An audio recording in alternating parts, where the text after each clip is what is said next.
le prix du pain, de la bière augmente chaque année. Donc, pourquoi est-ce que quelqu'un qui vit toutes ces difficultés-là va mettre sa vie entre parenthèses parce que toi, l'enfant de son frère ou de sa sœur, tu vas rentrer au pays et il va se mettre en tête qu'il faut t'achever et ça va améliorer sa vie. C'est faux. Il faut pas qu'on se mette la pression, non. On se dit, ah non, je peux pas venir de l'étranger et je me retrouve encore en train de prendre la moto dès que je disais que j'avais l'intention de rentrer. J'étais toujours à la figure. Nous-mêmes, on veut rentrer. On dit ça depuis des années, mais nous voici ici au Canada. Qu'est-ce que tu crois? Tu penses que toi, tu es différente en quoi? Beaucoup m'ont écrit, Inès, je n'arrive pas à y croire. Je n'arrive pas à croire que tu es rentrée. Il y en a qui m'ont dit, ah, tu vas venir nous rejoindre ici au Canada dans pas longtemps. Donc, le fait que j'en sois déjà à 4 ans ici au Cameroun, ça reste un mystère pour beaucoup d'entre eux. Pour certains, le retour au pays est encore considéré comme un échec. Famille, j'ai une jeune femme exceptionnelle. Je cherche en ce moment des personnes qui font un retour au pays différent. Pas seulement basé sur l'investissement, mais sur d'autres valeurs. Et cette jeune fille est quelqu'un qui m'a beaucoup touchée.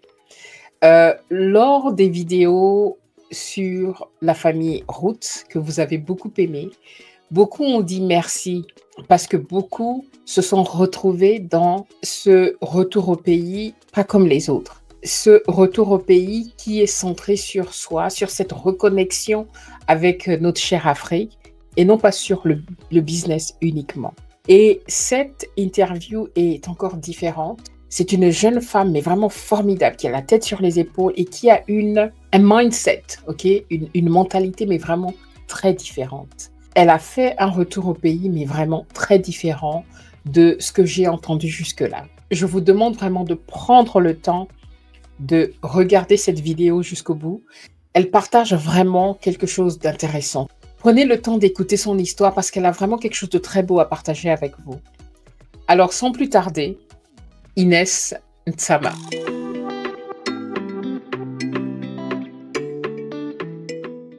Alors, Inès Ntsama, merci beaucoup d'avoir accepté de venir sur la chaîne pour partager ton expérience.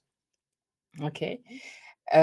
Avant qu'on commence, est-ce que tu peux te présenter à notre audience? Qui est Inès Ntsama? Je suis une jeune Camerounaise, une trentenaire, je le dis toujours haut et fort, qui a décidé de retourner dans son pays après avoir vécu au Canada pendant 6 ans. Okay? Et l'une des raisons principales pour lesquelles j'ai décidé de rentrer, c'était vraiment le besoin d'être proche de ma famille, notamment de ma maman.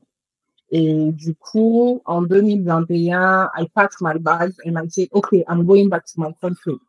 Et depuis bientôt 4 ans, je suis retournée au Cameroun et dans la vie de tous les jours, je travaille dans le domaine de la communication en tant que consultante en communication, mais aussi je crée et je produis du contenu sur les réseaux sociaux pour moi ou pour d'autres personnes.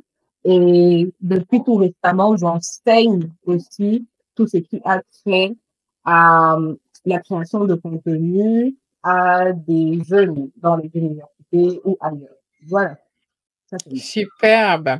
Tu sais, avant de t'interviewer, de te proposer de venir pour une interview, j'ai fait le tour de ta chaîne, de tes réseaux sociaux et j'ai vu que tu fais énormément de choses. J'ai vu des classes pleines avec des jeunes où tu enseignais par rapport au content creation, création de contenu. Et ce qui m'a vraiment poussée à t'appeler pour une interview, c'est parce que j'ai trouvé que ton parcours était très différent de la plupart des personnes que j'ai interviewées. Quand je regarde ton parcours, quand je regarde ce que tu partages sur les réseaux sociaux, je vois une jeune femme camerounaise, une jeune femme africaine, fière de qui elle est, qu'elle est. 1, 2, 3. Fière de qui elle est, fière d'être africaine, fière de son pays. Je ne vois pas une benguista qui struggle. Les gars, struggle là m'a dépassé. Struggle, c'est quoi? Qui a des difficultés. Je vois, en fait, quand je regardais, je me dis, waouh, Parce que je compare avec moi et beaucoup d'entre nous benguistes qui arrivons et qui n'avons rien compris, qui arrivons et on a énormément de difficultés et tu le dis dans une vidéo, c'est que les autres vont te dire, la famille autour va te dire: «On va au marché» et si c'est quelqu'un d'autre, on va te dire: «Beh, tu es sûr que tu veux aller au marché?» En fait, on te considère déjà et pourtant tu as vécu 6 ans au Canada, ce qui n'est pas rien. C'est quand même une grande période de ta vie d'adulte, surtout que tu es partie, si je me trompe pas, à l'âge de 25 ans. Tout à fait. J'ai dû regarder plus d'une vingtaine de tes vidéos sur YouTube et donc du coup, j'ai déjà pas mal de choses que je veux te poser comme question. Mais la première chose que j'aimerais savoir, c'est au moment où tu pars au Canada pour tes études, est-ce que la personne que tu étais quand tu es partie est très différente de la personne qui est revenue et quelles étaient tes attentes en allant au Canada et qu'est-ce que tu as trouvé en fait, hein? Oh, bien sûr. Entre la Inès qui avait 25 ans et qui quittait le Cameroun et celle qui est revenue à 30 ans, il y a un fossé en fait. Je pense que quand je quittais le Cameroun à l'époque, j'avais une seule aspiration, c'était d'aller au Canada, de faire mes études parce que je quittais le monde du journalisme à l'époque, qui était entre parenthèses ma passion, hein, depuis que j'étais toute petite. Depuis mes 7 ans, je savais que je voulais être journaliste et je le Oh, disais haut et fort. Et pendant tout mon parcours scolaire, autour de moi, on a toujours voulu me dissuader de faire du journalisme, d'exercer dans le journalisme. Mais têtue comme je suis, j'ai réussi. Et très jeune, j'ai commencé ma carrière en tant que journaliste. Sauf que, au bout de 4 ans d'exercice dans le journalisme, j'ai dit j'en ai marre, je ne veux plus faire de journalisme. Et mes parents n'ont jamais su ni comment ni pourquoi j'ai arrêté le journalisme et je me suis intéressée à tout ce qui avait trait aux réseaux sociaux. Et à l'époque, quand je décide de faire la conversion du journalisme vers la communication digitale, au Cameroun, il n'y a pas d'école où on apprend ce que c'est les réseaux sociaux, comment les utiliser à notre avantage. Donc, OK. on me parle du Canada. Et donc, moi, j'ai un seul objectif en fait, c'est je vais au Canada, je vais apprendre à utiliser les réseaux sociaux, puis je reviens dans mon pays pour mettre ça en pratique. Donc, mon objectif a toujours été clair. Je n'avais pas l'intention de vivre à l'étranger. Je ne voyais pas vivre à l'étranger du tout, du tout. J'avais un objectif clair. Donc, dans ma tête, quand j'ai quitté le Cameroun en 2016, j'ai envie de dire que il y avait un espace-temps. J'avais une timeline. Like, OK, je donne 2 ans de ma vie à cette ambition-là, à ce nouveau projet. Et puis, je viens reprendre ma vie, en fait, la continuer où je l'ai laissée. Sauf que, une fois arrivé sur place, il y a les réalités qui te prennent de plein fouet. Tu Tout à fait. découvres que, voilà, tu deviens autonome parce qu'on a beau dire, je travaillais en étant au Cameroun, mais je n'étais pas à 100% autonome. J'avais ma maman à côté qui pouvait me venir en aide. Je pouvais aller toquer chez n'importe quel tonton, il n'allait jamais me refuser un repas ou quoi que ce soit. Donc, il y avait toujours un certain support, même si je percevais déjà un salaire. Je n'étais pas vraiment autonome. Mais une fois que je suis arrivée au Canada, c'était tout le contraire. J'étais face à mon destin, j'ai envie de dire. Ouais, Donc, il a fallu apprendre à compter sur soi-même, à moi toute seule, payer mes études, payer les factures, gérer entre l'école, les résultats à l'université, mais aussi il fallait que tu puisses générer des sous. Il y a eu des sessions où je me suis retrouvée avec 3 boulots parce qu'il fallait que je paye les factures, je paye l'école et en même temps, tu as une obligation de résultat à l'université parce que tu es ouais, venu en tant qu'étudiante. ouais. Donc, j'ai aussi appris ce que c'est que la dépression. Avant d'aller au Canada, je n'avais pas conscience de la dépression. J'en entendais parler, mais je ne savais pas ce que c'était exactement. Autant de choses. Donc, quand je reviens au Cameroun, je suis riche, j'ai envie de dire, de tout ça, de toutes ces expériences-là. J'ai toujours, je dis toujours à mes cadets ou bien à toutes les personnes avec qui je discute que si je n'ai peut-être pas particulièrement apprécié mon séjour au Canada, c'est l'une des raisons pour lesquelles ça a été facile pour moi de rentrer au Cameroun, mais je ne serais pas la personne que je suis si je n'étais pas passée par le Canada. Ça, Tout c'est à fait. certain. Tout à fait. Sinon, ce serait hypocrite. C'est ce que je dis aussi beaucoup aux gens. Mais ton parcours, quand même, m'épate. Pourquoi? Parce que, bon, on est de générations différentes. On a 2 générations ou même 4 en milieu. OK? Et beaucoup de jeunes personnes de ton âge qui vont, en Occident, pour beaucoup de nos sœurs, OK? On va parler des femmes, c'est un rêve d'aller en Occident. Elles feraient tout pour aller en Occident et que toi, tu sois parti déjà avec un objectif de revenir au pays, ça, pour moi, c'est quelque chose que je trouve formidable. Et on n'entend pas suffisamment, en fait, de récits, tels que celui-ci. Et l'autre chose aussi, c'est que, est-ce que quand tu es parti au Canada, c'était la première fois que tu allais en Occident ou tu avais déjà beaucoup voyagé? Oui, je pense que c'est ça la différence, par exemple, avec moi. J'ai eu la chance assez rapidement de voyager, d'aller à l'étranger. D'accord. À partir dès mes 16 ans, mon grand frère, donc l'aîné de notre famille, l'aîné de notre fratrie, vu que lui, il est parti s'installer en France très tôt, à ses 15 ans, il a dit à ma maman, OK, il faudrait qu'elle voie quelque chose en dehors du Cameroun, en dehors de l'Afrique, pour qu'elle prenne conscience d'un certain nombre de choses. Parce que à l'époque, quand j'ai obtenu mon bac, et je disais à ma mère, non, moi, si je veux aller en France, pourquoi mon grand frère, lui, il a eu l'opportunité d'aller continuer ses études en France et moi, non. Et ma mère n'arrêtait pas de m'expliquer, tu n'es pas prête à aller vivre à l'étranger, mais je ne comprenais pas à l'époque. Je ne comprenais pas pourquoi lui, il avait eu cette opportunité-là et moi, non. Mais avec le recul aujourd'hui, ma mère avait clairement raison. Hein. Si elle passe par là, et je sais qu'elle va passer par là, oui, maman, tu avais raison. Je n'ai jamais vu te dire ça, mais tu avais clairement raison. Elle avait toujours dit, tu n'as pas ce qu'il faut, tu n'es pas encore prête mentalement pour aller vivre à l'étranger. Mais à un moment donné, mon grand frère lui a dit, OK, fais-moi confiance. Euh, je vais faire en sorte qu'elle vienne en France pour qu'elle voit ne serait-ce que pendant un mois ce à quoi ça ressemble, c'est quoi nos réalités ici. Ce qui fait que, à partir de mes 16 ans, il s'est installé une espèce de rituel. Chaque année, j'allais à l'étranger. Alors là, ça a coupé un petit peu. Donc, en fait, tu as déjà eu cette opportunité au départ, hein, de voyager régulièrement, en fait, dès que tu as eu 16 ans, d'aller au Canada. C'est ce que je... Pas au Canada, pardon, en France. Puis, je sais plus si tu as parlé de la Belgique parce que ça a coupé un petit peu. Oui, France, j'avais fait D'accord. France, Amsterdam, Italie, Belgique et puis les États-Unis. D'accord. OK. Ça fait quand même une différence dans, la personne que tu es aujourd'hui. Parce que pour moi, je suis une voyageuse, d'où mon nom, c'est Jazz Nomade. Parce que pour moi, le voyage enrichit. Tu vois? Le voyage enrichit et même déjà de voyager à l'intérieur du pays. Tu sais, partir du centre pour aller au nord et cetera, rien qu'au Cameroun qui est très diverse, ça enrichit vraiment l'esprit.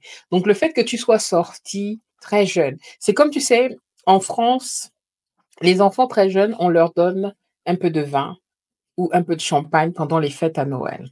Ce qui fait que quand ils grandissent, ils ne sont pas comme ça tellement curieux par rapport à l'alcool et ils vont tomber dans l'alcool parce que, ben, ils savent ce que c'est, tu vois? Et je pense que le fait enfin, tu me diras, peut-être que tu penses que le fait que tu aies déjà eu cette expérience, en fait, avec l'Occident, pour toi, c'était pas quelque chose d'extraordinaire et tellement magique et c'était pas l'Eldorado que beaucoup pensent que c'est, parce que tu avais déjà une connaissance de ce qui t'attendait, en fait, de l'autre côté? Non, oui et non. Oui et non, dans le sens où, oui, effectivement, plus jeune, j'ai eu l'opportunité de découvrir déjà ce que c'était le Occident. Ce qui fait que, il y avait ce mythe-là qui se brisait, et je Exact. suis passée de la jeune fille qui se disait pourquoi est-ce que mon frère, lui, il a eu l'opportunité d'aller continuer ses études en France et moi non.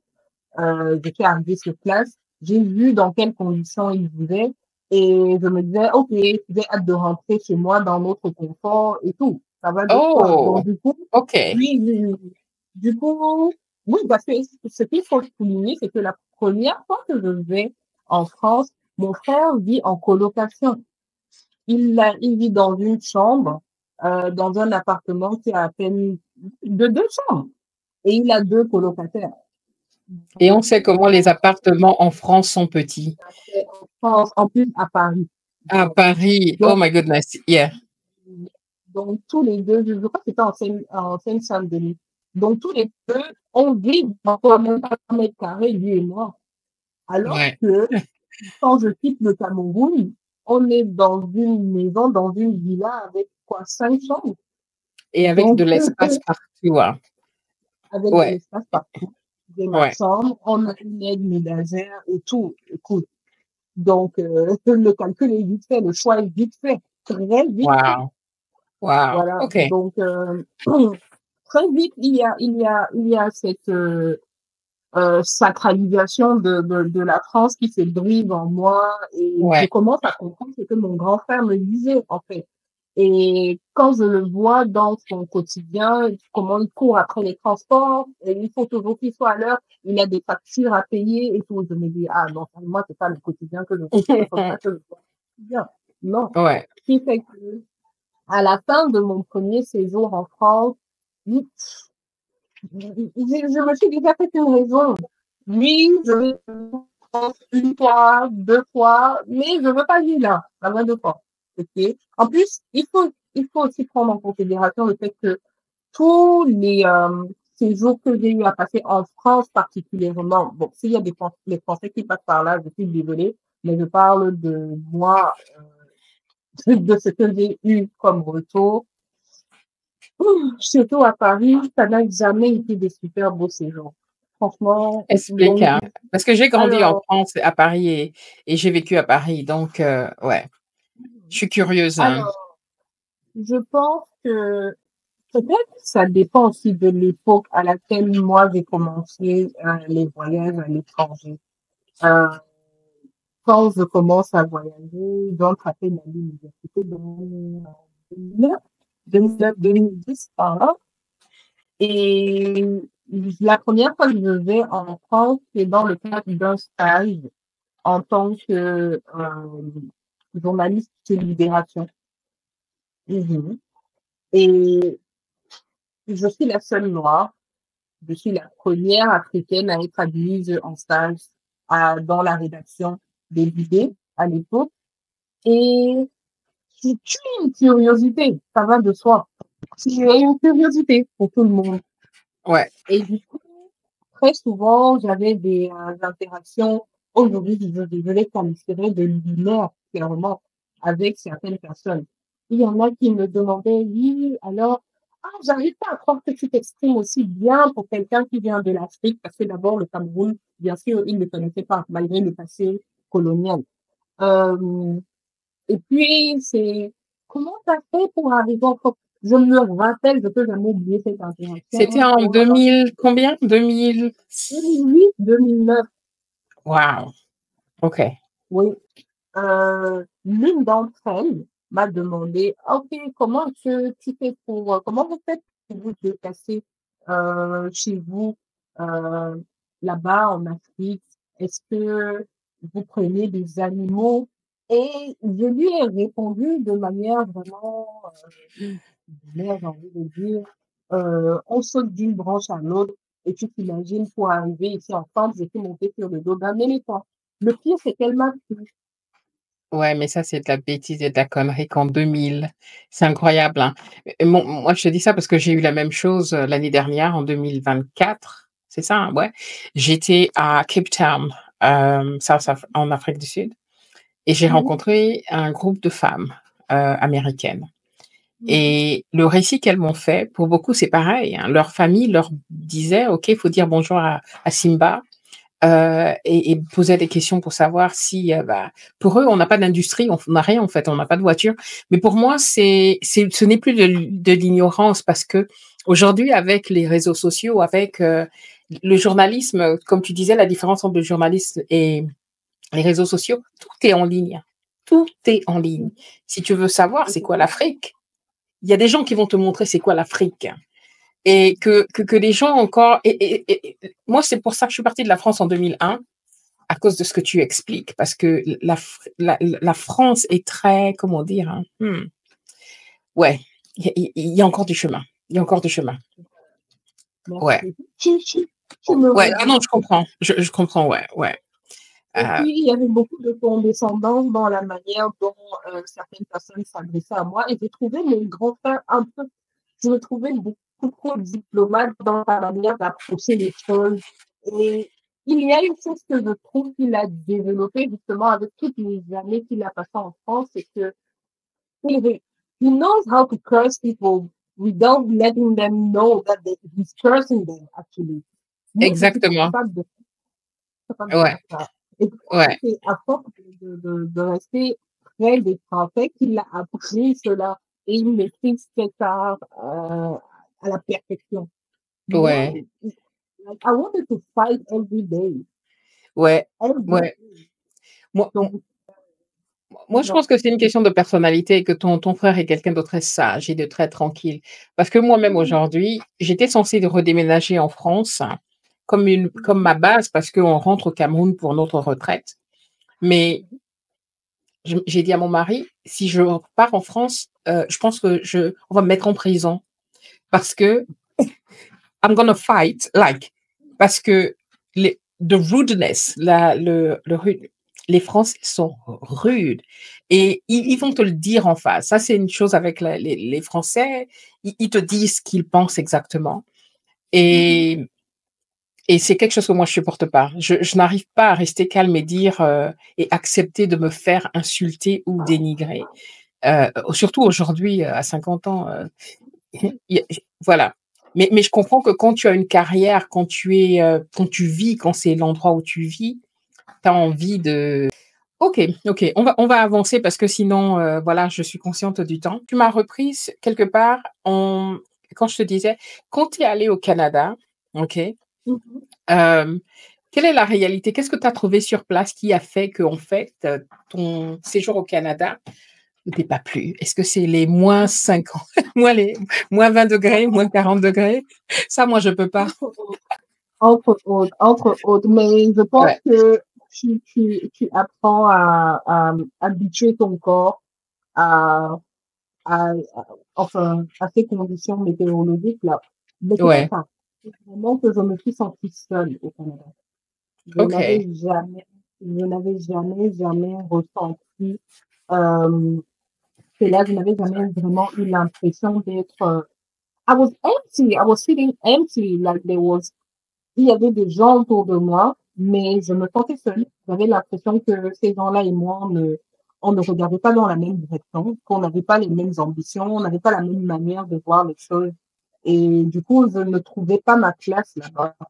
Et j'avais juste hâte, je comptais les jours avant mon retour au pays. Ce qui fait que, en 2018, quand j'obtiens ma maîtrise, moi, je brandis ma maîtrise comme, ah, c'est mon ticket de sortie pour quitter ce pays. En sauf que, vu que c'est mon grand frère qui a financé ma maîtrise, enfin, j'ai envie de dire combien de pourcents. Bref, il avait un droit de regard sur mes études et tout. Donc, quand je lui dis, OK, j'ai obtenu mon diplôme, j'estime que j'ai rempli ma part de la mission.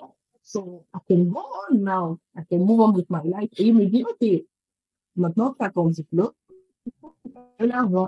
Parce que, vu que tu as un investissement pour moi, il faut que tu ramènes de l'argent dans la famille. Et à ce moment-là, il m'explique, si tu veux être rentable, quand tu vas rentrer au Cameroun, il faudrait bien que tu aies profité d'une certaine expérience internationale. Donc, pourquoi est-ce que tu ne t'accorderais pas 2, 3 ans sur le territoire canadien pour jouir justement de tout ce qu'on a dépensé comme argent dans tes études et pour te changer un CV irréprochable, quoi. Et c'est comme ça que je me dis, OK, j'aime l'argent, je peux me faire de l'argent ici au Canada. Why not? Et si ça peut faire en sorte qu'il me lâche quelque temps après, allons-y. Et c'est comme ça que je reste 3 années de plus que ce que j'avais décidé, mais je te promets que 3 années-là, c'était vraiment, I was like, OK, tiens bon, ça va aller, bientôt tu pourras partir. Tiens bon, ça va aller, bientôt tu pourras partir. Donc, Alors, ouais, c'était pas évident. OK. Alors, pour arriver à ce que tu fais aujourd'hui, Est-ce que ton expérience au Canada, parce que tu disais que tu es partie pour être formée là-dessus? Mon diplôme, l'intitulé de mon diplôme au Canada, donc au Québec, c'est maîtrise en communication publique avec une concentration en communication numérique. OK? Ce qui fait que j'ai de très bonnes bases en communication publique en général, D'accord, mais mon cœur de métier, c'est vraiment tout ce qui est communication numérique. Après, d'accord, avec le temps, quand j'ai commencé à travailler après l'extension de ma maîtrise, j'ai toujours eu des rôles où je me spécialisais dans tout ce qui était content strategy. d'accord. D'où ma présentation en tant que content strategist. Et c'est parce que depuis 2016, je documente ma progression sur les réseaux sociaux que je suis une content creator, donc je fais de contenu. Mais j'ai pas J'ai été vu. formée pour être de contenu. Ouais, j'ai vu que tu fais énormément, énormément de choses parce que j'ai suivi tes réseaux sociaux. Tu as plusieurs événements, tu as un podcast qui a l'air super. Tu enseignes également. Euh, oui, tu fais énormément, énormément de choses. Et d'ailleurs, je regardais plusieurs de tes vidéos et je trouve ça, même pour quelqu'un qui est déjà dans les réseaux, qui fait déjà de la création de contenu, on apprend encore parce qu'on ne sait jamais tout. Ok, on apprend tout le temps. Et chaque en regardant certaines de tes vidéos, j'étais, ok, ok, intéressant. Et est-ce que tu penses quels sont par exemple les grands apprentissages que tu as tirés de ton expatriation malgré le fait que c'était pas forcément quelque chose qui t'ait plu? Ah, on avait appris beaucoup de choses. Et sincèrement, j'ai beau dire que mon expérience n'était pas super top, mais humainement, j'ai appris énormément de choses. Je pense que ma résilience aujourd'hui me tire de mon aventure canadienne parce que il y a eu tellement de fois où je n'étais pas bien, mais à chaque fois, je me disais, OK, j'ai tel objectif à atteindre. Et puis, la société ne te laisse même pas la possibilité de t'apitoyer sur ton corps. Because you Mhm. have to make money. Pour Oui, vivre, il faudrait que tu fasses de l'argent. Donc, tu vas pleurer ce soir et demain matin, tu te lèves, tu prends le bus, tu vas au exact. boulot. Ouais. So, c'est l'une des grosses qualités que j'ai pu apprendre au Canada. Je dis aussi souvent aux gens que je suis convaincue qu'on peut me jeter littéralement dans n'importe quel pays au monde, je m'en sortirai aujourd'hui. Parce que entre la dureté de la vie au Cameroun et la difficulté que j'ai connue au Canada, je suis pareil pour n'importe quel pays au monde. Like, for real, for real. Je sais que si on m'envoie dans n'importe quel pays aujourd'hui, je vais me prendre une semaine pour, comme, ah, où est-ce que je me retrouve? Comment je fais pour être là? Et puis très vite, mon cerveau va se mettre en mode, OK, tu dois survivre. Qu'est-ce que tu vas faire? Tu as besoin de quoi et tout. Et ça, c'est parce que j'ai la dualité de la vie au Cameroun, la vie au Mhm. Canada. Quelque part, les deux sociétés se retrouvent un peu parce que il y a cette culture de on ne pleure pas, en fait, on ne pleure pas. Tu n'as pas le droit de pleurer. C'est ça que j'allais dire. Attends, quelqu'un du continent qui dit. Voilà, on ne pleure pas. Tu ne peux Ouais, pas pleurer. Donc, exactement. ça, Interdiction de pleurer, tout à fait. Ouais. j'ai beaucoup appris ça au Canada aussi. Et puis, au Canada, j'ai appris à valoriser mon travail, en fait. Parce que Ok. quand je quittais le Cameroun, j'étais dans la posture de la jeune fille qui en veut trop. Je suis du Cameroun, j'ai 25 ans, j'ai déjà 5 ans d'expérience dans mon domaine, qui était le journalisme à l'époque. J'en voulais plus. J'estimais que je ne pouvais plus juste être reporter. Je voulais monter en grade. Mais toutes les entrevues que je passais, on me disait, oh, tu as un super bon profil, mais tu es trop jeune. Donc, j'étais dans une société où on révisait mon profil à mon âge. Pourtant, Oui, quand je suis arrivée au Canada, c'est quelque chose qu'ils ne prennent pas en considération. Ils se foutent pas mal de l'âge que tu as. Quelles sont tes compétences? Qu'est-ce que tu vas apporter à l'entreprise? ouais. Comment est-ce que tu vas nous faire de l'argent en plus? C'est tout ce qui les intéresse. And that's Ça, one thing I learned et qui ne m'a jamais quitté et qui ne me quittera jamais. j'ai pas besoin de savoir quel âge tu as. J'ai pas besoin de savoir quel diplôme tu as vraiment. Je veux savoir quelles sont tes aptitudes. Qu'est-ce que tu vas m'apporter en plus. Et aujourd'hui, quand on regarde les gens qui m'entourent, les gens avec qui je travaille au quotidien, il y a beaucoup de jeunes personnes, beaucoup, beaucoup. Je veux dire, ce sont mes cadets d'au moins 10 ans, il y en a même de 15 ans, parce que je vois, I see that spark in them. J'ai l'impression de me revoir quand moi, je frappais les portes ici au Cameroun pour qu'on puisse me donner l'opportunité de m'exprimer. Et ça, c'est le Canada qui m'a appris ça, autant de choses. Mais aussi, le Canada m'a appris à aimer l'argent et à me dire que ce n'est pas sorti d'aimer l'argent, c'est normal. Ouais, Parce il y que a un tabou envers l'argent en général, ouais. oui, au Cameroun, avec la culture française, francophone, tout ce qui est argent, économie, non, tu dois te cacher, tu dois pas dire combien tu gagnes, tu dois pas dire combien tu veux, sinon c'est mal vu, ça veut dire que tu Ouais, es ouais. jaloux. Non, depuis que je suis partie au Canada, c'est normal. I like money. I love money a lot. And that's why I love a lot to get the money that I want, that I need. Donc, c'est autant de choses que j'ai pu apprendre au Canada, en fait. Et j'en Tu sais, suis fière. quand tu parles de Canada, tu me rappelles l'Angleterre, hein. J'ai pourtant grandi en France, mais la différence, pourtant l'Angleterre, la France, c'est 45 minutes de vol, ok? Mhm. C'est la porte à côté. Mais la différence de mentalité entre les anglo-saxons et ceux qui sont francophones, de toute façon, tu vois dans nos pays en Afrique, hein, ceux qui sont francophones et ceux qui sont anglophones, c'est un monde à part. L'Angleterre, c'est pareil. Qu'est-ce que tu peux nous apporter? Comment est-ce que tu peux nous faire gagner d'argent? On ne m'a jamais demandé un diplôme en Angleterre. Quand on a déménagé, mon mari, son salaire a doublé, triplé. Et pareil pour moi, j'ai fait des business ici qu'en France, personne ne m'aurait jamais donné l'opportunité parce que on te regarde d'abord ta peau, on regarde que cette africaine, etc. Ici, c'est pas forcément qu'ils sont pas racistes, mais est-ce que tu peux leur faire gagner de l'argent? Point. Mhm. Et ça, c'est quelque chose que j'aime beaucoup avec l'Angleterre. Je partage vraiment ce que tu viens de dire. Et alors, on va avancer un petit peu.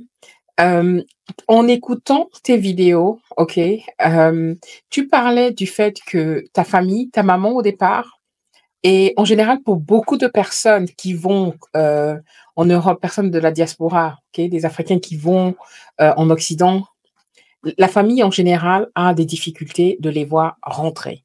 Parce qu'on se dit, mais on a investi sur vous.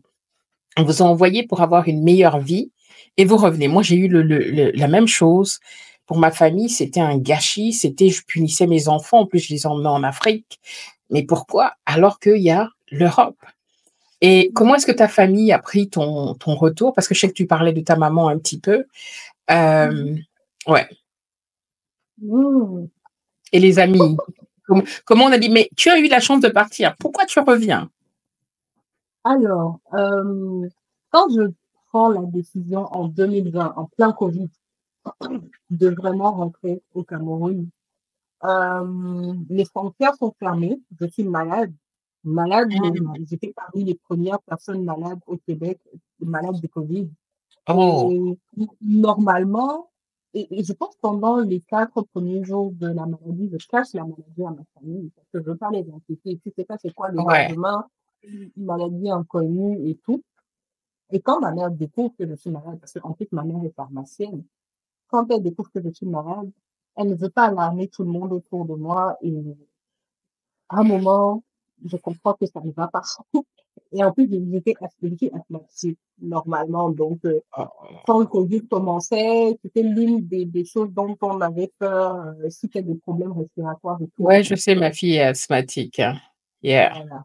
Je disais pendant que je faisais la maladie, ma mère était mon médecin à distance parce que c'était la crise au Canada et tout. Et à plusieurs reprises, j'ai appelé l'ambulance, l'hôpital et on me disait non, priorité aux personnes âgées. Tant que vous n'avez pas de gêne respiratoire, allez-y, votre organisme va se débrouiller. Quoi. Et ma mère qui paniquait au Cameroun et tout. Et au sortir de la maladie, je me dis, imagine à un seul instant, si il m'était arrivé quelque chose, ma maman n'aurait même pas pu me voir, elle n'aurait pas pu me dire au revoir, rien du tout. Et vice-versa, parce que quelque part après, ma maman aussi, elle tombe malade. Ma grand-mère, qui est la mère à ma maman, tombe malade. Et je les vois à distance en train de perdre leur support, quoi. Et moi, ça me fait mal. Et c'est comme ça que je me décide du jour au lendemain. Je dis, moi, je vais rentrer quand même.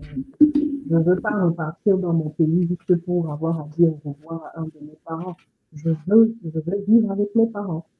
Ouais. Et donc là, en 2020, pendant l'été 2020, je prends ma décision. Je dis, je me donne un an pour préparer mon retour au Cameroun. Euh, parce que j'étais consciente qu'il me fallait de l'argent, il me fallait des économies, il fallait que je prépare mon retour.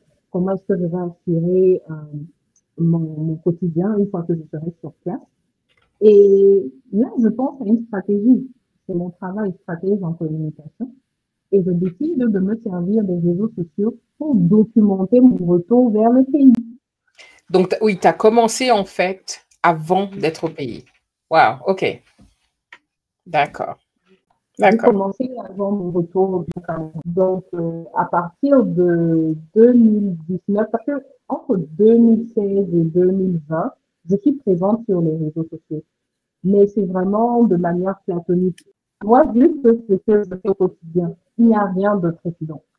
Mais quand je décide de rentrer au Cameroun, j'annonce sur les réseaux sociaux, je me suis donné un an pour rentrer au Cameroun et on va voir comment, au jour le jour, je me prépare pour mon retour. Donc, je mets sur Wow. pied mon entreprise en tant que consultante en communication. Je montre de quoi je suis capable. Je parle de mes projets annexes et tout.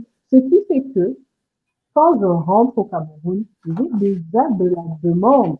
J'ai une clientèle qui m'attend. Ouais, tu as déjà créé following. Wow. Ouais, Bien, j'avais déjà une communauté qui me suivait. d'accord. Et ma maman, ma maman me suit sur les réseaux sociaux depuis longtemps.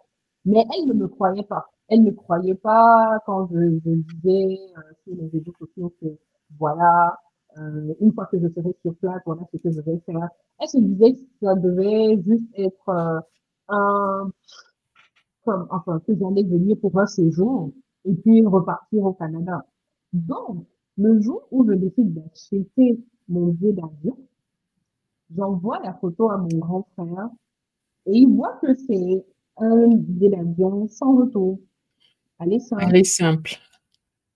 Et il Yeah. me dit, c'est sûr de ta décision? Je dis oui. Il me dit, ok, tu es adulte, tu es majeur, tu es vacciné. Tout ce que je te demande, c'est une fois que tu arrives sur place, je ne veux pas que tu te reposes sur maman. J'estime que maman est à l'âge où désormais elle doit juste profiter de sa vie. Elle ne doit pas s'inquiéter pour quiconque. Je dis, ne Mhm. t'inquiète pas. Je vais me gérer. Il n'y a pas de problème. Il a dit, ok, je te soutiens. Bon, il n'y a pas de problème. Maintenant, Donc, oui, ton grand frère te demandait de te prendre en main et oui, de ne pas te reposer sur ta maman.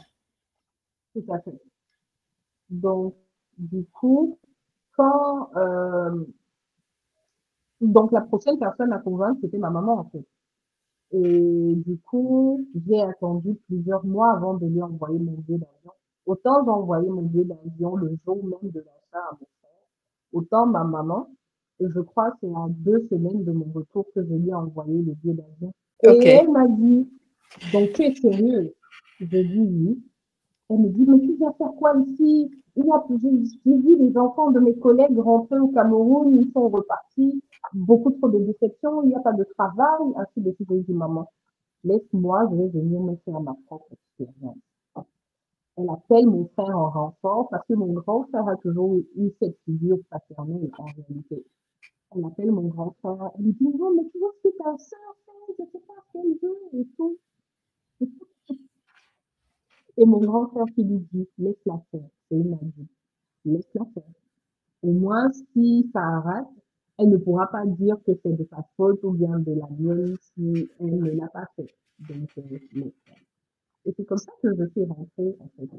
En ce qui concerne mes amis, ils ont toujours su que je suis quelqu'un d'obstiné. Donc, quand j'ai dit je rentre, dans 2, 3 mois, ils m'ont dit, ah, viens nous rejoindre, toi aussi tu vas vivre ce qu'on vit ici. On va te dire comment tu vas. Donc, Ok. c'était compliqué, franchement. C'est ma mère au début qui était, je pense même pas qu'elle était réticente, elle avait peur. Je pense qu'elle avait juste peur pour moi, pour mon avenir, comme tout bon parent. Et une fois que je suis arrivée sur place et qu'elle a vu l'engouement autour de mon profil et tout, ça a commencé à la rassurer.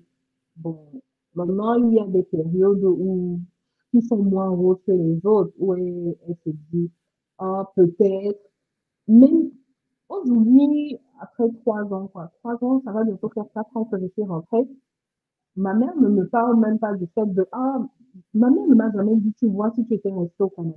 Jamais. Jamais. D'accord. Alors, quand tu te préparais à rentrer, donc tu t'es assuré de faire des économies parce que en regardant tes vidéos, c'est ce que j'ai reçu.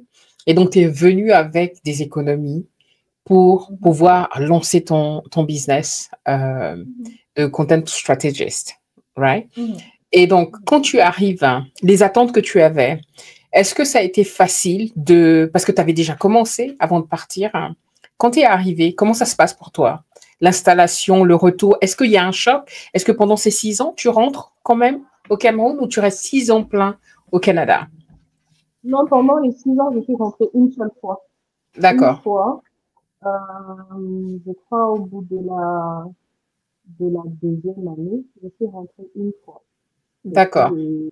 Et dis-toi, quand je rentre, cette fois-là, c'était une surprise. J'ai pas dit à ma maman. Donc, du jour au lendemain, je te jure, elle va passer, elle va dire que je passe ma vie à lui donner des crises d'anxiété. Donc, du jour au lendemain, j'ai juste apparu dans sa pharmacie. Euh, elle Tu faisait parles d'une son surprise. et elle me voit, et sa première réaction, c'est quoi? On t'a rapatrié. Je lui ai dit, mais maman, tu pas contente de me voir? Et en plus, c'était pendant la période des fêtes de fin d'année et tout. Ouais. Moi, j'avais une image de, oh, elle sera hyper contente, elle va se jeter dans mes bras. Non, non, non. Elle me fait, mais qu'est-ce que tu fais ici? On t'a rapatrié. C'est quoi? Tu es enceinte?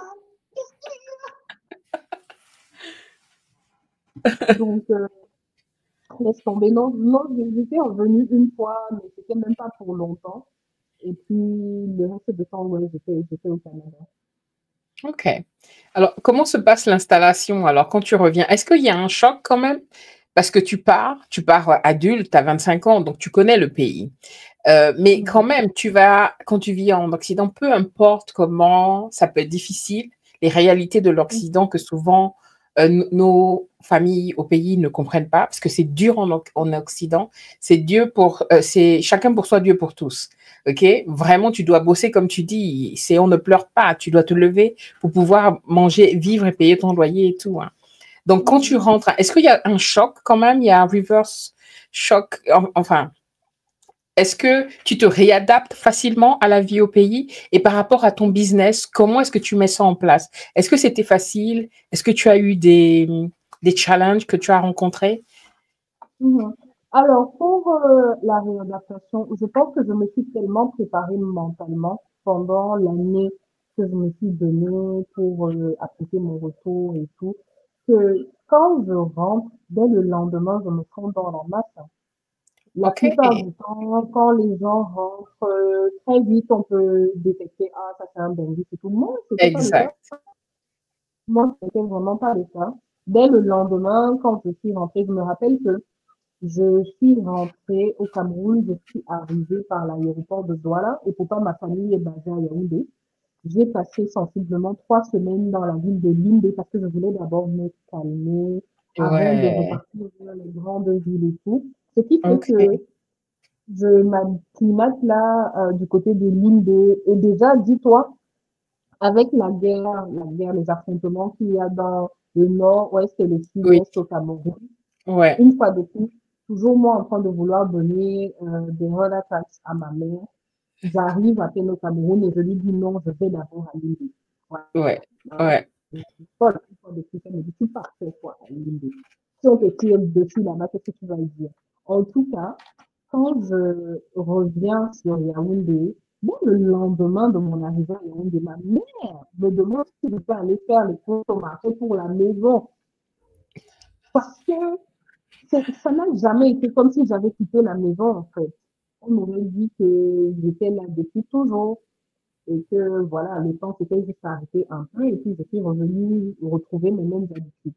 Ce qui fait que, aujourd'hui, avec du recul, je pense que c'est le fait que depuis que je suis rentrée au Cameroun, je n'ai pas eu le temps de souffler, peut-être quitter le Cameroun, aller à l'étranger pendant, je sais pas moi, un mois. Là, maintenant, je commence à accuser le coup. Je commence à voir des choses et me dire, ah non, ça, ce n'est pas normal. Ah non, ça me fatigue. Oh, ça, je Ouais, préférais que ça soit un peu comme ça, tu vois. ouais, Mais ouais. les 2 premières années, franchement, je n'avais même pas eu l'impression d'avoir quitté le Cameroun à un certain moment. Maintenant, ça ne veut pas dire que c'était rose et que c'était beau, non, pas du tout.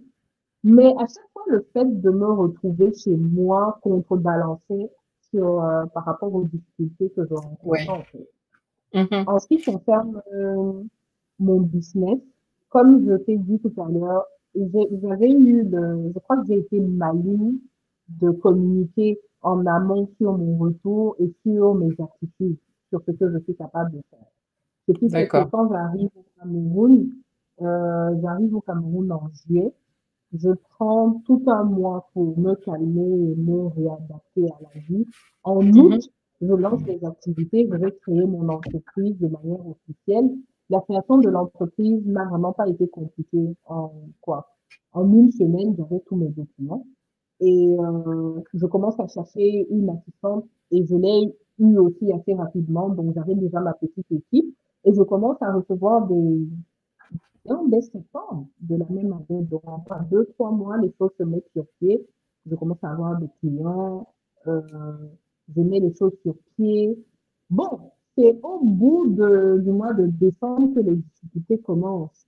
Quand les clients ne te payent pas à temps, que tu es Ouais. obligé d'épuiser tes propres ressources pour pouvoir payer tes collaborateurs. Quand ça se fait 1 mois, 2 mois, 3 mois, et tu commences à te dire, ah, ça devient compliqué. Donc, c'est là peut-être que j'ai commencé à activer le coup et me dire que, OK, peut-être il y a des clients, c'est bien beau d'avoir des clients, mais tous les clients ne sont pas honnêtes. Tous les clients ne valorisent pas ton travail. C'est des choses que Ouais. j'ai eu à apprendre. Savoir très vite si ça c'est un client fiable ou pas. Ça, si c'est un client qui va te poser des problèmes à la longue ou pas. Donc, ouais, j'ai envie de dire que c'est ça, en fait. C'est comme ça que j'ai vécu mon retour. Ok. Et donc, 4 ans après, parce que ça fait pratiquement 4 ans que tu es rentrée, est-ce que Mhm. tu dirais qu'aujourd'hui, tu vis pleinement de tes activités? Euh, En tant que, j'ai envie de dire non, non. Parce que les 2 premières années de mon retour au Cameroun, j'avais mis sur pied ma structure. L'ambition, c'était d'être une agence de communication à part entière. Et je me disais, on allait évoluer tout doucement, tout doucement. Mais quand justement j'ai connu des difficultés avec des clients qui ne réglaient pas à temps et que sur plusieurs mois, j'ai diffusé dans mes propres économies pour payer mes collaborateurs parce que je préfère ne pas avoir d'argent moi, mais que mes collaborateurs soient bien. Ça, c'est un pratique pour moi. ouais, Puis j'ai fait faillite et j'ai dû me remettre très vite sur le marché de l'emploi.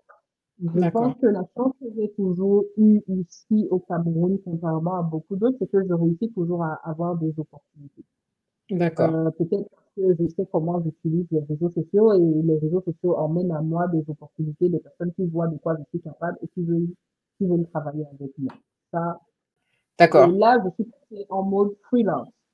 d'accord, Ok, donc d'accord, depuis 2023, fin 2023, la plupart du temps, je prends des contrats en tant que consultante. d'accord. Et c'est quelque chose qui, en Afrique, fonctionne bien? Tout ce qui est freelance, quels sont les défis, en fait, de faire du freelancing en Afrique? Ok, donc ici, tu il y a beaucoup, en tout cas dans la ville de Douala, je connais plein de personnes qui travaillent en finance, qui ne OK. veulent pas la charge mentale qui vient avec le statut d'employé. Parce que le problème que tu peux connaître au Cameroun en tant qu'employé, c'est que même déjà en tant que consultant, donc en tant que freelance, euh, les employeurs au Cameroun, ils t'exploitent jusqu'à Ouais, émoi les finir. ouais, ouais, Vu la précarité qu'il y a dans le monde de l'emploi au Cameroun, dès le moment où ils voient que tu es jeune, ils se disent que en prenant un contrat avec toi, en signant un contrat avec toi, ils te donnent une opportunité. Et si, en face de toi, tu as quelqu'un qui est déjà dans cet état d'esprit-là, ça veut dire que il ne te valorise pas à ta juste, à ta juste valeur. tu dis à ta juste valeur, pas du tout. Mhm, mhm. Donc, j'ai souvent eu ce souci-là parce que moi, justement, venant de l'étranger, je sais ce que c'est qu'un consultant. En tant que consultant, je ne suis pas à ta merci, je ne suis pas ton employé. Ouais, Donc, il y a toujours cette espèce de chevauchement d'autorité parce que ici, dès le moment où tu es le patron, parce que c'est même un terme que je n'aime vraiment pas, dès le moment où tu es le patron, il s'attend à ce que tu sois, ok, un béni, ouais, que ouais, il ouais, ouais, t'appelle ouais. que voilà, dès qu'il t'appelle, tu sois disponible. Non, je suis consultante, je ne suis pas ton employé. J'ai été employée une fois pour une boîte et ça s'est très mal terminé aussi. Ce sont des couacs qu'il y a ici et c'est vraiment à cause de la situation économique et sociale qui prévaut dans le pays aussi. Tout ce qui concerne le monde de l'emploi, euh, la différence même qu'il y a entre, par exemple, la ville de Yaoundé qui est très administrative et où le monde de l'emploi est hyper fermé, c'est un cercle très fermé où Ça, c'est on ne très connaît que intéressant. Donc, tu trouves que, surtout par rapport au type au travail que tu fais, toi, en tant que content strategist, Mhm. c'est déjà pour moi quelque chose, c'est un emploi, comment dire, c'est un domaine qui est nouveau, déjà même dans le monde, d'être tout ce qui est création de contenu. Alors, quand tu vas en Afrique, c'est encore autre chose. Freelancing en Afrique, comme tu le disais, il y a un amalgame. C'est difficile pour les Mhm. sociétés ou les patrons en Afrique de faire la différence entre quelqu'un qui est freelancer, qui travaille en tant que contracteur, Mhm. ok, et un employé. Mais j'ai aussi entendu ça dans tes vidéos que pour toi, en fait, Douala est beaucoup plus propice à tout ce qui est par rapport à ton secteur d'activité que Yaoundé. Développe ça un petit peu, ça m'intéresse parce que moi, je suis de Yaoundé. Hein. Mhm. Mhm. Ma ville, c'est Yaoundé. Mhm. Mhm. Yaoundé, c'est une ville purement administrative et ça va de soi, c'est la capitale politique du pays. Ouais. Mhm. Donc, c'est là-bas que tu vas retrouver tous les ministères, toutes les administrations. Et je pense que ça se traduit même dans la dynamique dans la ville. Les gens qui sont de Yaoundé, et moi-même je suis née et j'ai grandi à Yaoundé, hein, c'est juste que moi on se demande d'où je viens. Et tout. Euh, les gens qui viennent de Yaoundé, ce sont des personnes qui sont très procédurières. C'est vraiment, OK, il faut être habillé d'une certaine manière, il faudrait que t'exprimes comme si, il faut d'abord aller Hmm. voir la hiérarchie. Si tu veux voir, par exemple, si tu veux une audience, par exemple, avec Beaucoup de un bureaucratie. beaucoup trop de bureaucratie. Si tu veux voir un directeur d'une entreprise, il faut d'abord que tu passes par ci, par ça. Douala casse tous les codes. Parce OK. qu'à Douala, c'est la ville, c'est la capitale économique. On pense essentiellement business. Business. That's On n'a pas interesting. de, on n'a pas de OK. temps à Douala. À Douala, on n'a pas de temps. C'est vraiment, OK, si tu veux voir tel directeur, tu essayes de voir comment tu peux shortcut. Et la plupart du temps, s'il voit qu'il peut gagner quelque chose à travers toi, il va te recevoir. C'est assez rapide. Et puis, je trouve aussi qu'à Douala, les gens, surtout les jeunes, ils collaborent beaucoup entre eux parce qu'ils ont à l'idée que c'est le seul moyen d'ouvrir les portes à tout notre domaine. D'accord. Moi, je regarde dans mon cas, depuis 2 ans que je suis installée à Douala, le nombre d'entrepreneurs comme moi avec qui je collabore est juste, c'est juste magique en fait. C'est magnifique parce que chacun d'entre nous apporte un plus. À Yaoundé, je n'ai pas connu ça. Pourtant, avant de venir à Douala, j'ai vécu pendant 3 ans à Yaoundé. Quand je suis rentrée au Cameroun et que j'ai d'abord vécu à Yaoundé, j'avais l'impression de tourner en rond, tourner en rond. Mais à Douala, ça dit si tu vas vers les bonnes personnes, et même, j'ai envie de dire, tu n'es même pas besoin particulièrement d'aller vers les bonnes personnes. C'est vraiment si tu t'ouvres au monde sur Douala, on va pas te demander qui vient d'où, qui tu connais, qui t'a envoyé. Les phrases qui reviennent très souvent à Yaoundé. À Douala, c'est, ah, toi qui évolues dans quel domaine? Tu as travaillé avec qui? Ah, où est-ce que je peux voir ton travail, par exemple? Et très vite, on a pris ton contact. Et puis demain, après demain, ne sois pas étonné que cette personne que tu as peut-être rencontrée une seule fois lors d'une soirée puisse t'appeler pour te dire, ah, mais j'ai passé ton contact à tel. Parce que la personne m'a dit qu'elle avait besoin d'un content stratégique. Ça, c'est intéressant. Est-ce que tu peux nous parler maintenant de ton business? J'ai beaucoup été intéressée par ton podcast, que j'ai trouvé vraiment très intéressant, mais tu fais beaucoup d'autres choses. Est-ce que tu peux nous parler des différentes facettes de ton business? Et ce que tu proposes, en fait? Ok. Donc, aujourd'hui, s'il faut réunir, parce qu'en plus, je suis en train de travailler là-dessus avec mon équipe, si tu veux, je veux réunir tous mes services sur une seule plateforme, de telle sorte que les gens puissent savoir exactement ce que je suis capable de faire.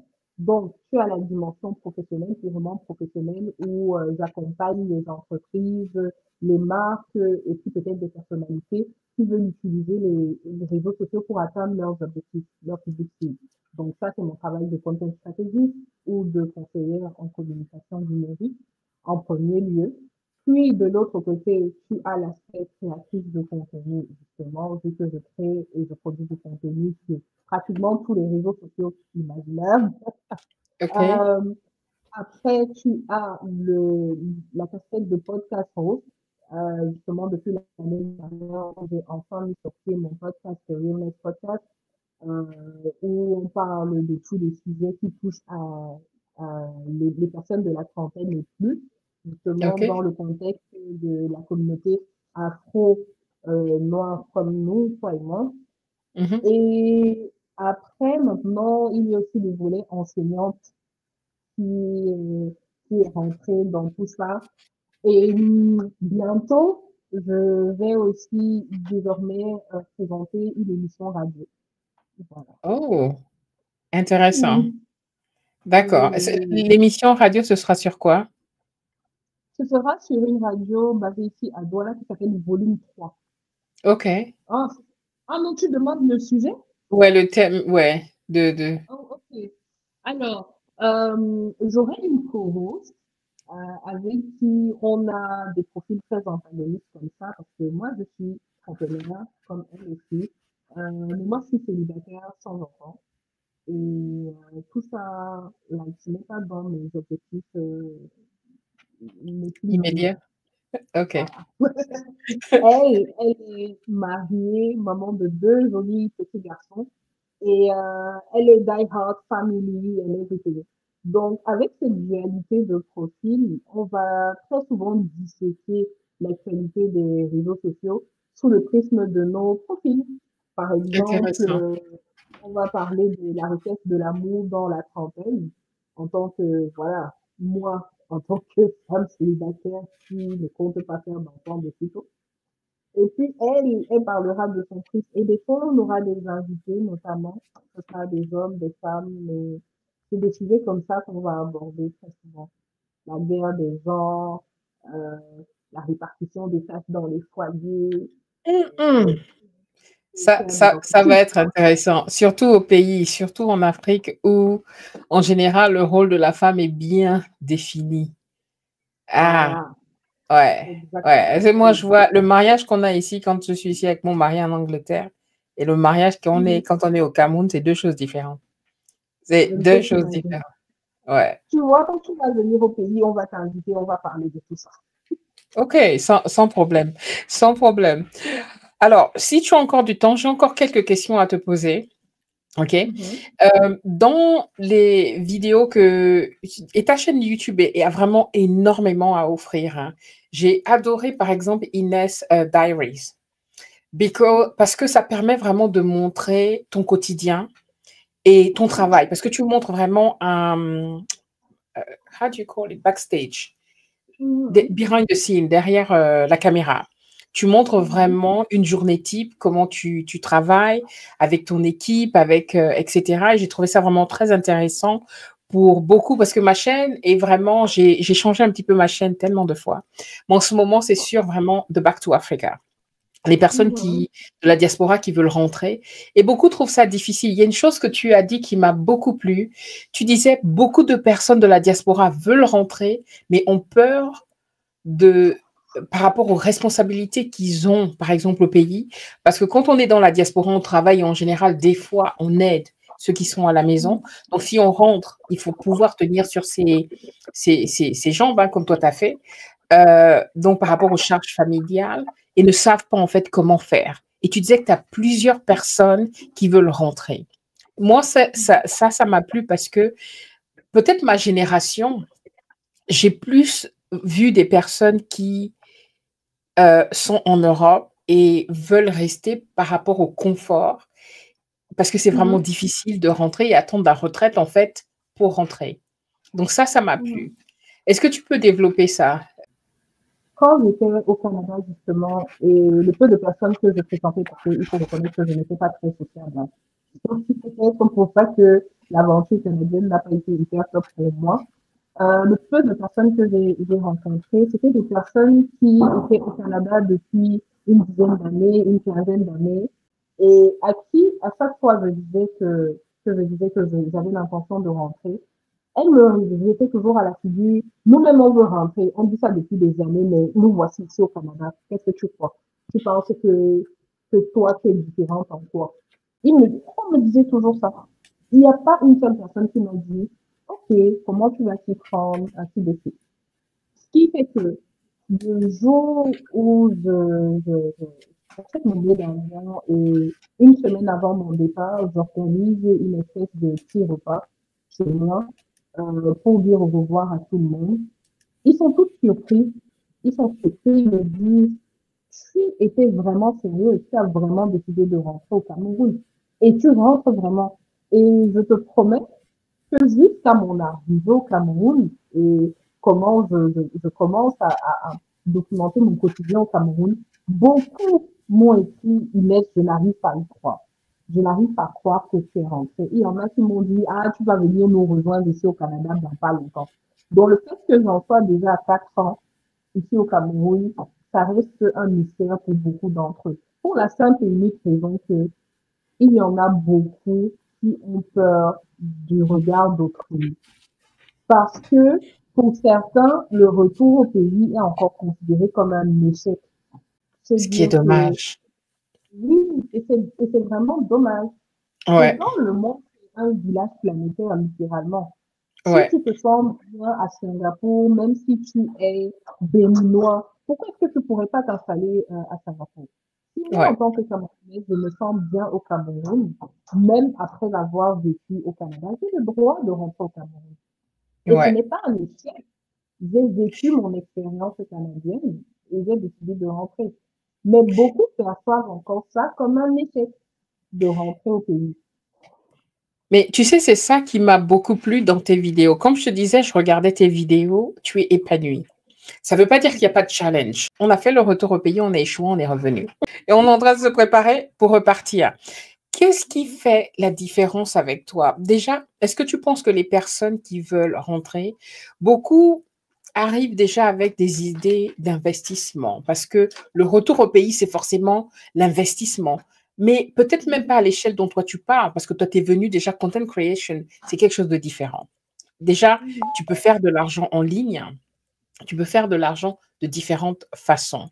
Mais attends, je regarde un truc. J'ai l'impression que... Non, ça va. J'entendais un bip. Hein. Et pour beaucoup, en fait, c'est on rentre et on fait quoi? D'accord? Et beaucoup, c'est des fois, peut-être comme nous, on est venu avec de grandes idées, de grands business, on a investi gros, on a tout perdu. Donc, on a dû rentrer maintenant pour refaire de l'argent. Et qu'est-ce qui manque, en fait, à ces personnes qui arrivent, hein, tu penses? Qu'est-ce qui fait ta différence à toi? Je pense, et je le dis souvent aux personnes qui sont à l'étranger et qui viennent souvent, que il faut oublier les considérations de ben en ben. Comme vous vous préparez quand vous quittez le pays pour aller vous installer en ben, en vous disant que vous devez vous adapter à une nouvelle culture de pays, c'est la même chose que vous devez faire. Exactement. Donc, oui, même dans leur discours, on dirait qu'elles sont déconnectées de la réalité.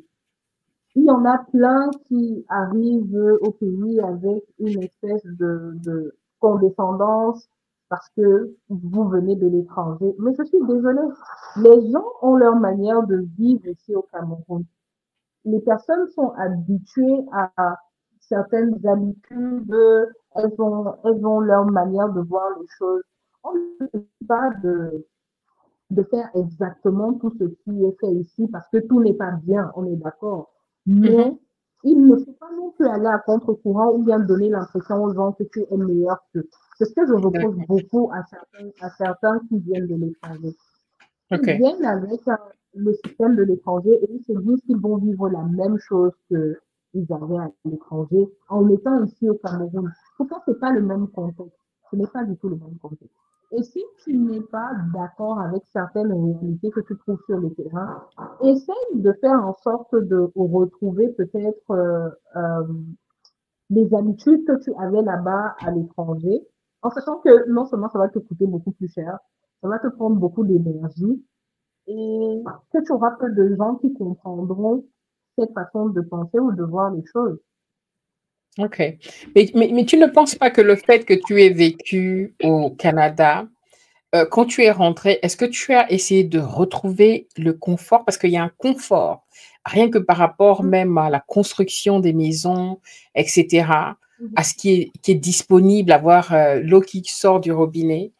Je dis ça par rapport aux problèmes qu'on a au pays et tout, l'électricité et tout ça.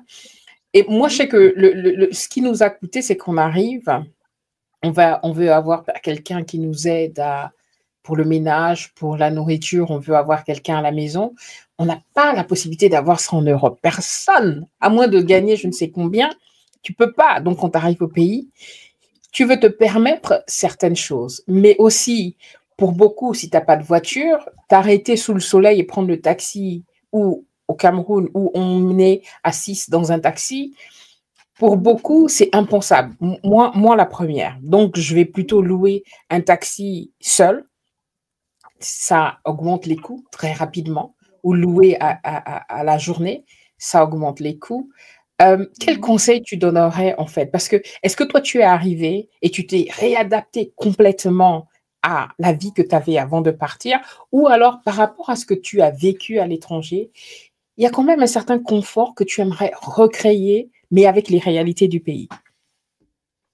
Oh non, je comprends tout à fait ton questionnement là-dessus, mais je pense que moi j'ai une capacité d'adaptation qui est très... Franchement, peut-être ça devrait être étudié parce que moi je m'adapte à tout, mais vraiment je m'adapte à tout. Maintenant que tu me poses la question, je regarde en arrière et je me dis, mais c'est vrai en plus par rapport à ce que je vivais déjà au Canada, parce que quand je quitte le Canada, j'ai un super bel appartement en plein downtown de Montréal que je payais forcément 1 500 $ le mois et super beau et tout. Je n'avais peut-être pas de voiture parce que je n'en trouvais pas l'utilité puisque je vivais juste à côté d'une bouche de métro et j'avais la possibilité d'aller partout assez facilement. Et je suis arrivée au Cameroun, j'ai recommencé à prendre le taxi, prendre les motos sans problème. Hein. Franchement, je me suis même pas posé de questions. Donc, donc du coup, je peux comprendre. Je peux comprendre. Et j'ai envie de dire, chacun choisit ses combats. Ce qui était essentiel pour moi, par exemple, c'était de ne jamais avoir, au grand jamais, à faire la lessive, ni le repassage. Je n'ai jamais voulu faire ça. Jamais. Donc, j'ai toujours trouvé le moyen, même dans mes périodes les plus creuses, sans argent, de me faire la lessive et le repassage. Je ne peux pas faire ça. Voilà. Un. Deux, quand j'arrive au Cameroun, je vis chez ma maman. Chez ma maman, il y a quand même de l'espace. Ce n'est peut-être pas l'appartement Instagrammable que j'avais à Montréal, mais Mhm. je sais que je peux aménager un petit espace où je peux filmer. Et puis, je filme ma réalité. Moi, je vends mon Tout à authenticité fait. sur les réseaux sociaux. Yeah, Ce yeah. qui fait que j'arrive chez ma maman, la maison est un peu vieillotte et tout, mais je filme mon quotidien et voilà, les gens, ils aiment juste ça. Quand je décide de m'installer à Douala, là, par contre, je me dis, OK, c'est l'opportunité que j'ai d'avoir un espace comme je le veux, comme je le vois pour mon contenu, pour le, pour le futur. Ce qui fait qu'aujourd'hui, je dois l'avouer, j'ai un bel appartement que j'aménage à mon goût tout doucement sans me mettre la pression parce que ça coûte de l'argent. Et je n'ai pas encore de voiture pour l'instant, mais c'est dans mes projets pour cette année. Mais il m'a fallu quoi, 4 ans avant de me dire que je vais m'acheter une voiture. Ouais, Donc, moi, je me dis, il faut pas qu'on se mette la pression non plus. Je crois qu'on se met souvent beaucoup la pression. On se dit, ah non, je peux pas venir de l'étranger et je me retrouve encore en train de prendre la moto. Je peux pas venir de l'étranger et puis je pars vivre dans une petite chambrette, machin. Non, tu fais selon tes moyens et puis tu te dis, non, au fur et à mesure, je vais, I will scale et puis je vais atteindre le niveau que je veux. Moi, je sais que dans 2 ans, écoute, je serai sûrement dans une villa avec une de ces voitures, mais parce que j'aurais travaillé pour. Mais exact. là, aujourd'hui, je ne peux pas me le permettre. Et je ne me plains pas non plus par rapport à mes conditions de vie. Donc, Ma chère, tu es très unique et j'apprécie. J'apprécie ce que tu partages parce que je te promets, c'est rare. Moi, je suis pourtant quelqu'un de simple dans le sens où c'est pas tellement le m'as-tu vu au je suis pas dedans. Mais j'ai un problème, par exemple, de comment on appelle ça? Je suis introvertie et la foule est quelque chose que j'ai du mal à supporter. Donc, rentrer dans un taxi à plusieurs me dérange. Maintenant, si j'ai la place seule devant et que tout le monde est derrière et que je n'ai pas à partager, en plus, j'ai le poids. Donc, faut que tu aies me serrer devant. C'est un problème, tu vois? mais ça se Mais négocie, hein, ça se négocie la place de devant. ouais, oui, non, moi, la négociation, en fait, il faut que j'apprenne tout ça. Mais voilà pourquoi beaucoup échouent et c'est ton mindset qui est extrêmement, pour moi, qui est extraordinaire, honnêtement. Beaucoup de personnes qui partent de la diaspora arrivent et échouent parce que déjà, un, on est impatient.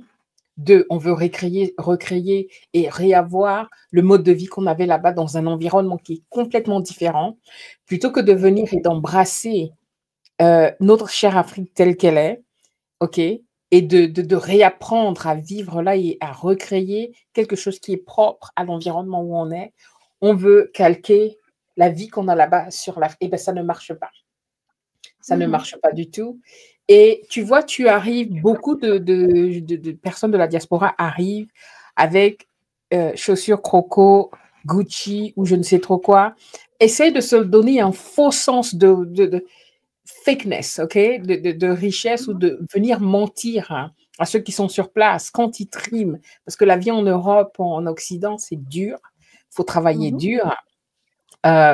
Et donc, quand tu arrives, tu veux prétendre à être quelque chose que tu n'es pas. Ça ne peut pas durer longtemps. Les économies que tu as mis de côté là. À moins, parce que dans une de tes vidéos, ce que j'ai adoré que tu disais, les gens te demandaient, par exemple, si on va sortir, on va faire cela, on essayait de t'inviter à des sorties et tout, et tu disais, tu budgètes, tu as prévu cet argent pour ton business. Donc, tu ne peux pas te permettre de sortir et de dilapider l'argent. Et j'ai adoré aussi qu'une fois, dans une de tes vidéos, tu étais avec des collègues, enfin, l'équipe avec laquelle tu travailles, et tu arrives et tu attends qu'on te donne à manger. Tu arrives et tu dis, bah, j'aime bien aller chez eux parce qu'ils vont toujours me trouver à manger, coûte que coûte. Beaucoup de Benguis ne le feront pas. Parce qu'avec la casquette de Benguis, on veut se dire, Ah ben oui, mais on a. Tu arrives au restaurant, c'est toujours toi qui payes. En fait, tu arrives avec cette étiquette comme quoi t'aimer. En fait, il faut changer tout ça. C'est pourquoi ton expérience, j'aimerais vraiment te rencontrer en direct. Euh, et ce que je vois là, quand on discute, c'est la même chose que j'ai pu ressentir dans toutes les vidéos que j'ai regardées de toi. Et pourquoi je voulais partager ton expérience pour le Back to Africa? Parce que beaucoup devraient écouter ce que tu as à offrir et ta chaîne partage justement tout ça. Une autre vision du retour au pays. Rien que le fait que tu arrives et tu t'assieds à Limbe pendant un moment pour te réacclimater. OK? Beaucoup d'entre nous arrivent la tête baissée. Allez, on a des idées, machin. Attends. Il y a eu un temps de pause où tu n'étais pas là. L'Afrique a continué à avancer sans toi. Mais toi, tu arrives et tu te dis que, allez, ça y est, non, pause. Écoute ce que l'Afrique te dit. Écoute ce que Maman Africa, ce que tu ressens de ton entourage et ce qui est possible. Prends le temps de poser. Et moi, c'est ce que j'ai retenu de toutes tes vidéos et qui m'a vraiment, vraiment épatée. Alors, Inès, je sais que j'ai pris beaucoup. Vas-y. Ah, excuse-moi, je t'ai coupé. Tu disais? Je suis vraiment de constater que tu as vraiment, vraiment consommé mon contenu. Ça prouve une fois de plus, aujourd'hui, j'ai fait un post sur les réseaux sociaux pour dire que il faut que les gens arrêtent de se résumer au nombre de likes qu'ils ont sur leur contenu, sur leur publication. Parce que au-delà des likes, il y a des gens qui regardent votre contenu.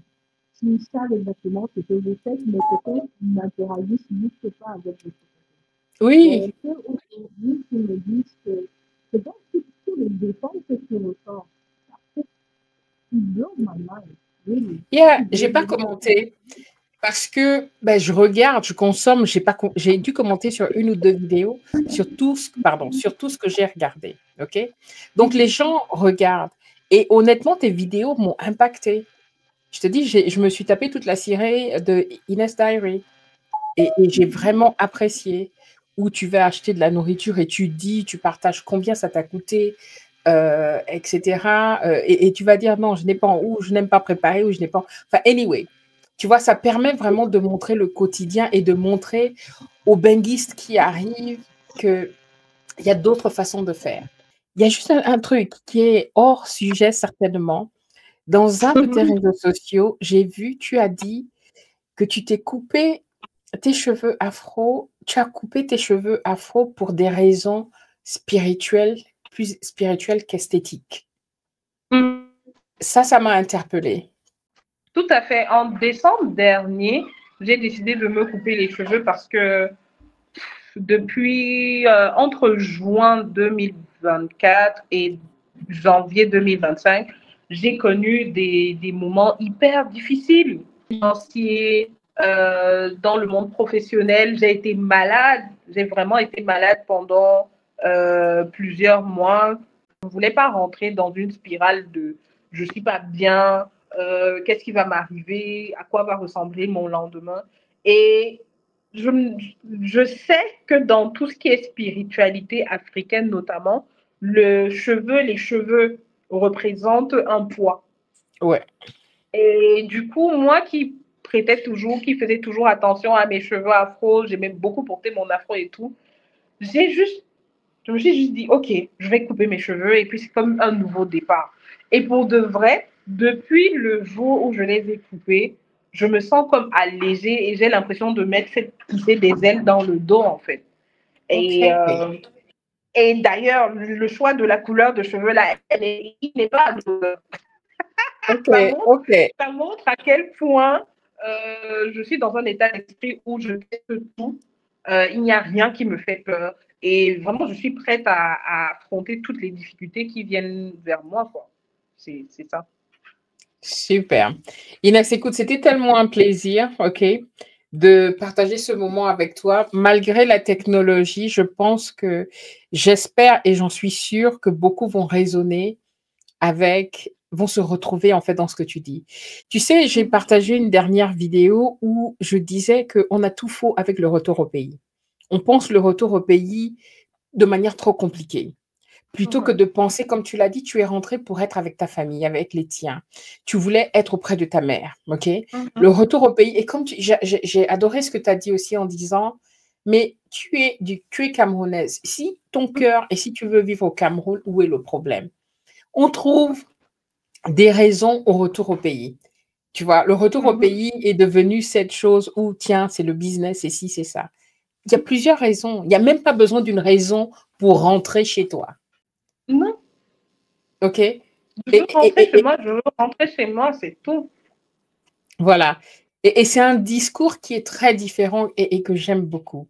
Donc, si des personnes veulent te contacter, puisque tu es content strategist, OK, et on sait que les réseaux sociaux aujourd'hui, content creation, c'est le boulot, c'est le travail du moment. Moi, j'espère que ça va être ma retraite.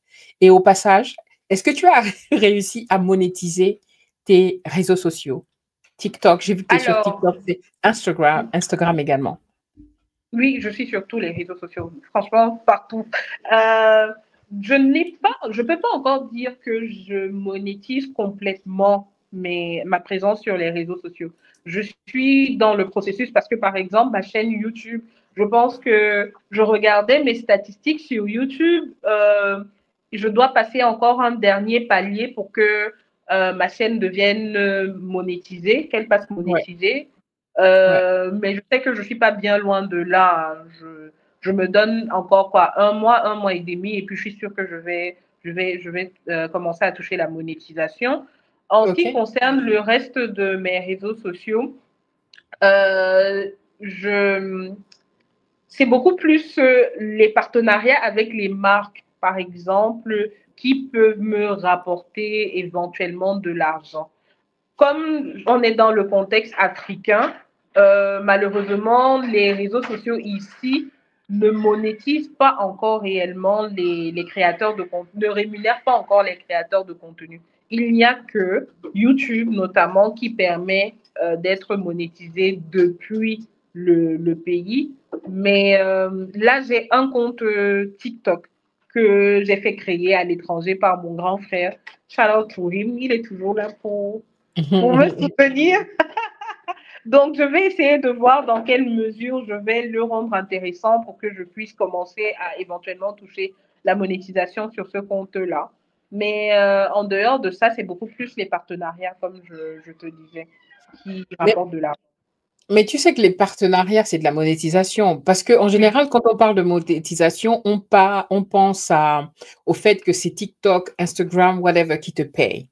Imagine-toi dans ta vie à Douala, toucher sur ta page YouTube, par exemple, si tu as 400 subscribers, ou sur Instagram, si tu as 2000, 7000, tu peux pas avoir ça in real life, dans la vie réelle. Ou quand tu postes quelque chose et que tu as même 100 personnes, s'il y a même 100 personnes qui regardent, combien de clients potentiels tu as là-dedans pour les transformer en clients en fait qui vont acheter tes services de content strategist. Moi, au départ, parce que TikTok, j'ai une page TikTok, mais je te mentirais si je te dis que c'est moi qui ai posté. J'avais engagé une content manager au Cameroun qui postait sur la chaîne pendant des mois. Okay? C'est pas moi qui le faisais. Et donc, pour te dire, ouais. Donc, quand tu parles de ces partenariats, c'est ça, en fait, la monétisation. C'est qu'à partir de YouTube, Instagram, TikTok, réseaux sociaux, ça te permet de convertir, en fait, ceux qui regardent en tant que client. Et c'est comme ça que tu feeds ton business, en fait. C'est comme ça que tu nourris ton business. Et c'est beaucoup plus facile en ligne que d'aller du porte-à-porte et de communiquer avec des gens. Tu vois, c'est une opportunité qui, voilà, qui est sans fin. Donc, si quelqu'un veut te contacter, veut prendre contact avec toi et veut tes services, où est-ce que la personne va? Alors, vous pouvez me retrouver sur tous les réseaux sociaux au nom de Inès Sama. Vraiment, sur tous les réseaux sociaux, c'est le même nom partout. Et je suis très souvent très réactive, que ce soit sur Instagram, sur TikTok, sur Facebook, sur LinkedIn, partout. Sinon, il y a mon adresse email, je pourrais éventuellement te l'envoyer par WhatsApp pour que tu puisses le rajouter au montage. Ça dépend de toi. Ouais, si tu peux me l'envoyer maintenant. J'ai essayé de la récupérer en fait sur YouTube, mais YouTube ne me laisse pas la récupérer. Ok. Donc, tu as mon adresse email. Sinon, il y a aussi mon WhatsApp professionnel. Hein. Il est assez public, je le donne à tout le monde. Ah, j'ai trouvé. C'est très facile, en fait, toi, de te retrouver. C'est Inensama at... Partout. OK, partout, OK. Partout. Ouais. C'est vraiment fait exprès. Très bien. Pour qu'on ne puisse pas me dire « Ah non, mais je ne te vois pas sur tel... » C'est Inensama partout. D'accord. Donc, on peut te retrouver sur Inensama. Et donc, quand tu parles de content strategist, tu aides qui en fait, hein? Ce sont juste des entreprises qui veulent avoir une présence en ligne? Est-ce que c'est d'autres content creators? Parce que tu disais que tu aides aussi les content creators. Si tu peux décrire un petit peu ce que tu fais. Ok, donc en général, j'aide beaucoup les entreprises, les marques, les content creators ou bien même des personnes qui sont déjà assez publiques. Donc ça peut être des artistes, des personnes qui ont déjà une certaine assise sur le terrain, mais qui veulent désormais exploiter les réseaux sociaux pour atteindre leur cible. Donc, je vais mettre sur pied une stratégie, leur dire sur quels réseaux sociaux ils doivent se retrouver, quel type de contenu ils doivent créer. Je peux aussi les aider à créer leur contenu éventuellement parce que j'ai une équipe qui aide dans tout ça. Je vais aussi éventuellement leur dire à quelle fréquence ils doivent publier leur contenu pour pouvoir atteindre leur cible éventuellement. À côté de ça, comme j'ai dit, je suis aussi conseillère en communication en général, la communication publique. Donc, je travaille souvent avec des entreprises qui éventuellement veulent un accompagnement en communication 360 degrés. Donc, pas seulement sur les réseaux sociaux, mais sur le terrain aussi. Et vu que j'ai un background de journaliste, j'aide aussi dans l'accompagnement médiatique. Donc, je remets vraiment plusieurs casquettes en même temps. C'est assez complexe. Wow. Donc, pour savoir comment travailler avec toi, donc on t'envoie un email à l'adresse qui est à l'écran, inessama@gmail.com. Bon, ceux qui préfèrent, je peux envoyer, je t'écris aussi mon WhatsApp. Il y en a qui sont plus à l'aise avec le WhatsApp. Mais si c'est les hommes qui veulent venir déranger après, là, je suis pas, non, mais voilà. Ouais. Non, je sais très bien de quoi tu parles. Hein. Et on te retrouve sur YouTube, sur Inensama. Les gars, allez voir et abonnez-vous parce que tu as une superbe chaîne. Un matin, là, je devais travailler. J'étais là, je travaillais. J'ai dit, on va me virer aujourd'hui, là, parce que, bon, je suis contracteur, mais bon. Mais j'étais tellement dans tes vidéos que... Merci. que je travaillais à moitié. Donc, tu es content authentique, creative content strategist. J'aime bien que tu aies mis authentique. Pourquoi c'était important de mettre authentique au départ? Hein? La personne qui a fait en sorte que je mette ça en avant est juste à côté de moi. C'est mon brand strategist. Okay. Et quand on a décidé de travailler sur mon identité de marque, parce qu'aujourd'hui, je considère mon nom Inessama en tant qu'une marque à part entière, lui, il m'a demandé de faire un travail auprès de mes abonnés pour savoir exactement la raison pour laquelle ils me suivent sur les réseaux sociaux. Wow. Okay. Et le mot qui revenait à chaque fois, mais littéralement, c'était ton authenticité. Tu es authentique. Authenticité, la vérité. En fait, tu montres les choses telles qu'elles sont, quoi. Du coup, quand on a décidé de la signature que j'allais utiliser désormais, il a mis en avant authentique et créative. Et puis, donc, mon domaine de définition, content strategy. C'est comme ça qu'on en a. Ouais. Et je suis d'accord avec ça parce qu'en te regardant, justement, en regardant tes réseaux sociaux, c'est ça qui m'a attirée également. Tu es fière d'être qui tu es. Okay? Tu es bien dans ta peau de jeune femme africaine. Et ça, c'est très beau à voir. Hein. Ok, je te laisse partir, promis. Dis à tes collègues, je te laisse partir dans un instant. Alors, quel conseil tu donnerais aux parents qui voient le retour au pays comme un échec? Ces parents-là qui ont, et je les comprends, hein, les parents, qui ont investi tellement pour nous envoyer en Europe et nous, on revient. Et pour eux, c'est un choc. Quel conseil tu donnerais à ces parents? Je vais reprendre ce que ma maman disait tout récemment à une de ses amies.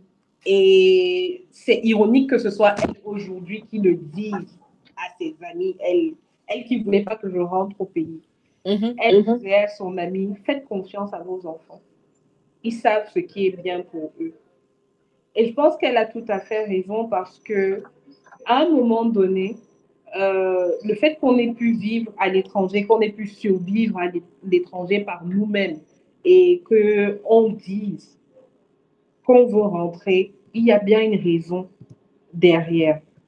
Vous pouvez mettre des garde-fous en disant, par exemple, OK, peut-être ce sera intéressant que tu viennes souvent au pays de temps à autre pour que tu recommences à t'acclimater, mais ne dites pas de suite à vos enfants, ne rentre pas, il n'y a rien au Cameroun pour toi, les gens vont te tuer, parce que j'ai souvent entendu plein de choses comme ça. Oui, les gens seront jaloux de toi, c'est faux, c'est faux. Les gens ont tellement de choses qui les préoccupent ici au quotidien que pourquoi est-ce qu'ils feraient tourner leur vie autour de toi, la tienne? Non. Non, non, non. Voilà les néos qui nous dérangent à longueur de journée. Et le prix du pain, de la bière augmente chaque année.